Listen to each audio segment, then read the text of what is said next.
your defense mechanism started to show itself, whereas you were much more vulnerable before, and then you went into this new land, and the land quite literally kicked you in the nuts. Yep. You had to Exactly. you had to sort of preemptively strike after that. So it sounds like you just kind of evolved into something. I guess it's probably the wrong word to use. I suppose I guess what I'm trying to say is that I'm not affected by small things as much as someone else might be, right? That's good. Like it takes a lot to thick skin, I guess, is maybe a better way to put it.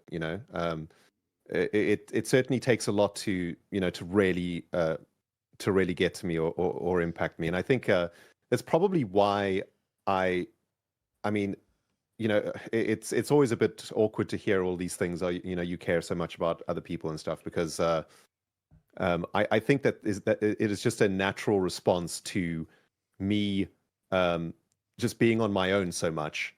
I live a very solitary life, so I've looked after myself. Like, it's easy to look after one person, right? I got myself covered. So for me, it doesn't make sense to then just keep looking after myself. I mean, there's only so much self care I can give, and the next natural reaction for me is to try and help out elsewhere as much as I can. I think it also helps me to feel like what I'm doing has some sort of purpose, right? And I think that's what we all look for in life, is a reason for doing whatever we're doing. And I think we're people can be quite harsh on themselves, because that's just how we are. Like, this is very fascinating to me, that when he said it's time, I want to help other people, I'm taking care of or whatever, I can manage one person. I don't think you're aware of how many people have a hard time managing the one person that is themselves. So you've managed to manage the Wrens so well, and then you actually started to discuss what it is to do service. It was actually insane. And we probably, inadvertently helped to change the lives of a lot of people who were in desperate need during that time. But we were doing it remotely, so it's really difficult to see the impacts. But SOS Africa were weekly posting pictures of truckloads of food that were going out to the rural settlements to help feed people and so on, and it was a really amazing time. We then did another drive, which is a more tangible result, and I'm very pleased to say that actually this year the project has been completed. And SOS Africa's goal was to build a school in Cape Town to service one of the townships, is what they're called. These are sort of low-income areas of a city, and this school has taken a very long time to be built, because there was some pushback from some of the local residents in the area that didn't want the school to be built there. But after long court battles and so on, SOS Africa managed to get it done.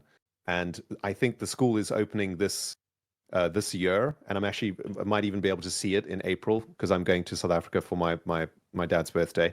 But this is something, it was amazing to be able to help tens of thousands of people during COVID. But now we have created something that is going to help people, not only personally, but could potentially improve the country in many ways. The school might have the next president going through it. South Africa is a very interesting place. I think I hear what you're saying, and I don't want anybody to feel bad, about immigrating, and then, I don't want people to feel like they have to give back from where they come from. I guess South Africa it's kind of unique though, because I grew up with so much, right? But just across the road were people with nothing, right? And it's such a huge dichotomy in South Africa that, for me, I felt like I just had so much.